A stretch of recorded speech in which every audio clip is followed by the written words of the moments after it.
Hi, I'm Cecilia Sub. I'm the principal and founder of Road Tulips LLC, which is a 501c consulting and association management services company. I'm also the founder and CEO of the 501c League, which is an all-inclusive membership organization for anyone who works within the 501c profession. And I'm here today for episode 3 with my good friend Agnes. Good morning, Cecilia, and good morning, everyone. My name is Agnes Amos Coleman. I'm an author and a consultant. And Agnes has written a book, which is a subject of our third and last part of this series, about her book, Transforming Business with Godly Governance.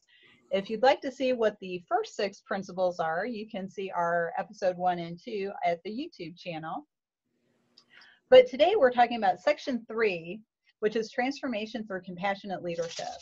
And the 3 attributes of a leader in this area are faithfulness, gentleness, and self-control.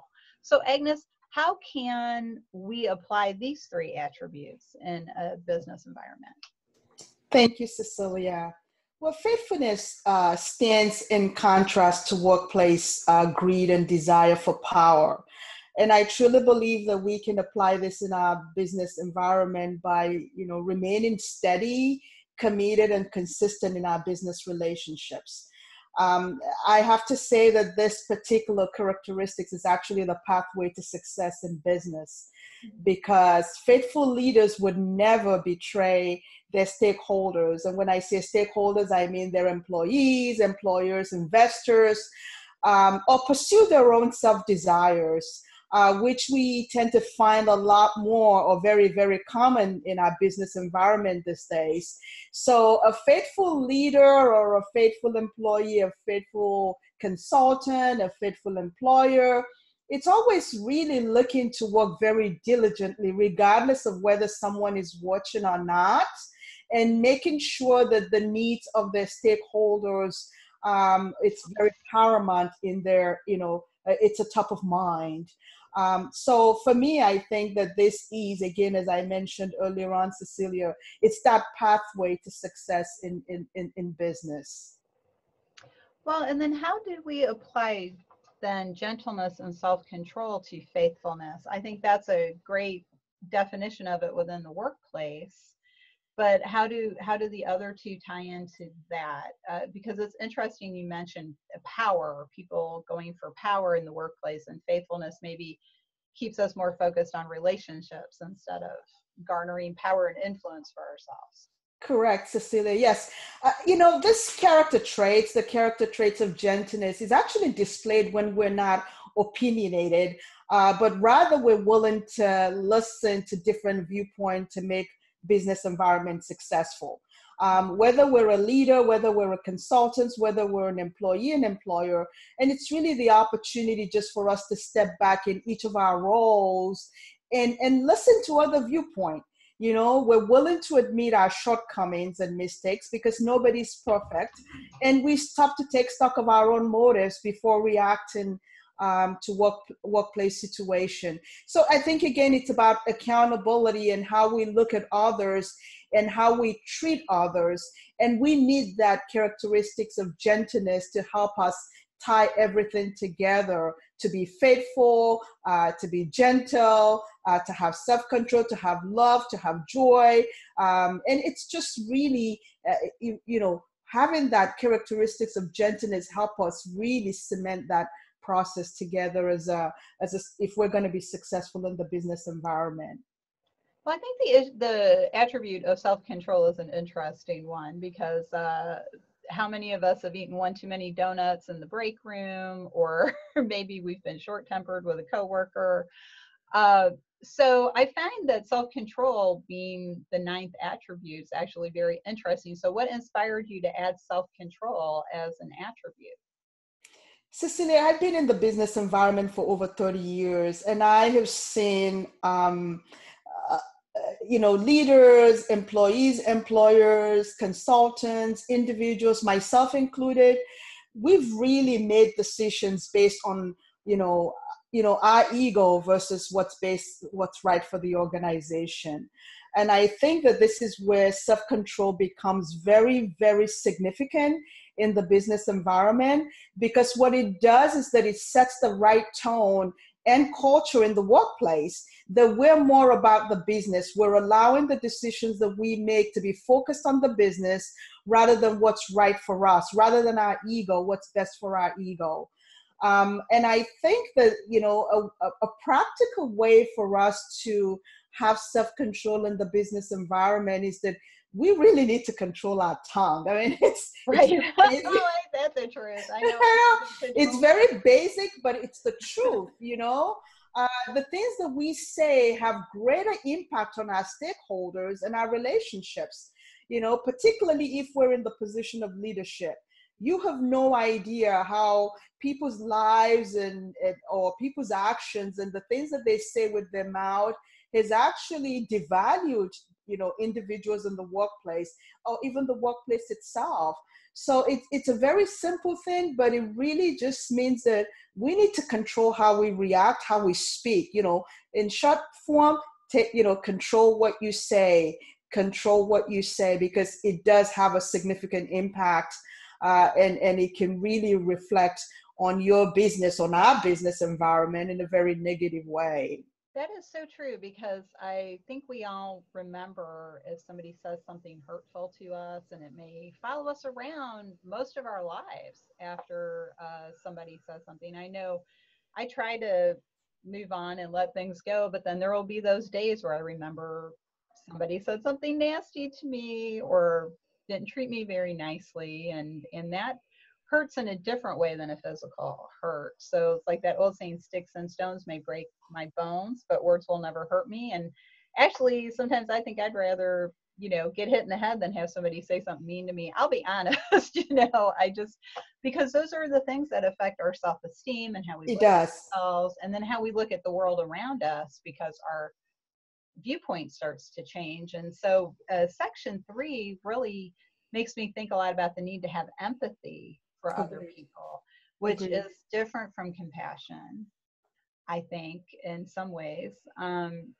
But how do you feel about that? I mean, do you think that Section 3 is really driven by empathy, or do you have a different take on that?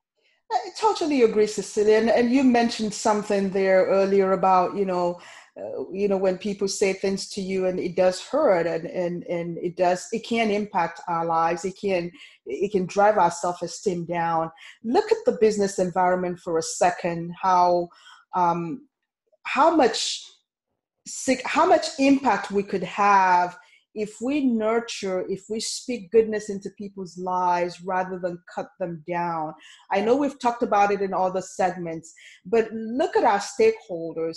If we spend time to control our tongue, to watch what we say, to nurture them, as an employer to an employee, you will reap the benefits of a loyal employee, and as an employee, you will feel valued in your business environment, and you will feel not only valued, but you will feel empowered to succeed.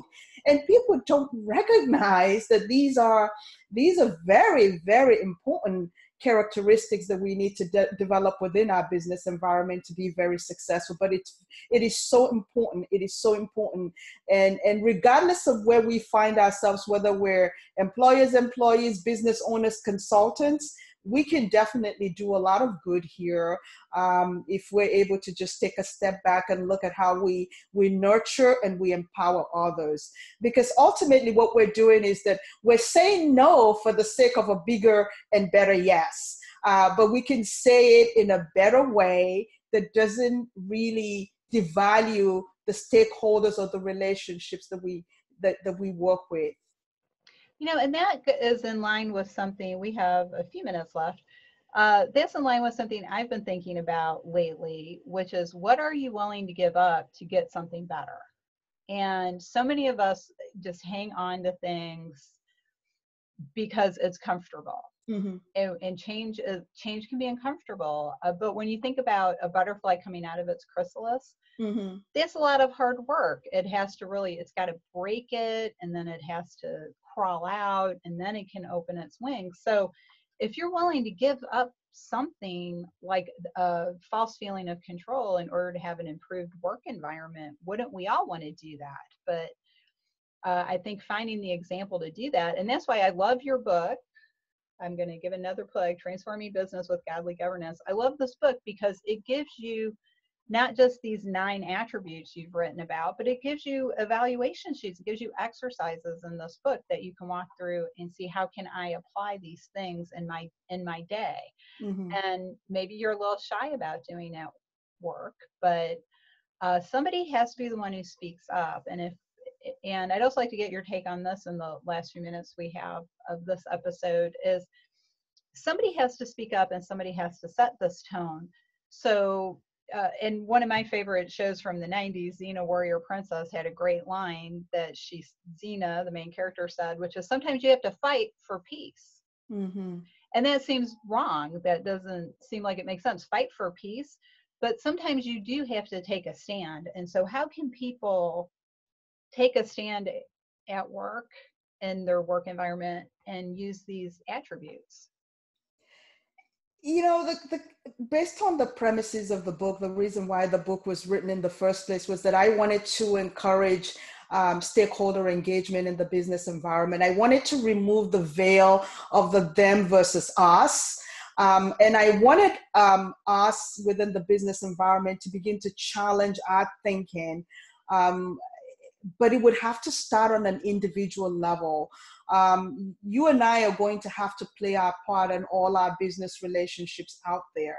If we can take a step back and just really, no matter how hard it is, to look inside of ourselves, maybe using some of the tools that the book has provided for self-evaluation, or other tools that's out there to make our workplace or our business environment a better place, we would go a long way in really removing that veil of them versus us, and ensuring that we have an environment where we all can thrive, because that's really what it is. My goal with this book is that I want people coming from my experience in the business environment, I want to be, individuals to be able to come home and feel like the business environment is an extension of their home, and they have that peace, love, joy, and all the attributes that we've already discussed, because each and every one of us can make that difference. We are the game changers. Remember, Cecilia, we talked about that. We are the innovators. There's no them, there's no us. So we all can make this change one person at a time. And I cannot stress that enough, because we're going to be the champions that's going to have to go out there and make this change. And that's what I would like to leave as a closing remark for this segment. That's great. I think that is a great summary of the book and its concept. Again, Transforming Business with Godly Governance by Agnes Amos Coleman. She's also the author of several other books, all of which are available on Amazon.com in hard copy or Kindle version. So this has been another great discussion, Agnes. I'm looking forward to episode 4 next week, and who knows what we'll be talking about then. So thanks again. It's a great book, and thanks everybody who took a few minutes to share this time with us. Thank you, Cecilia. Thanks, everyone.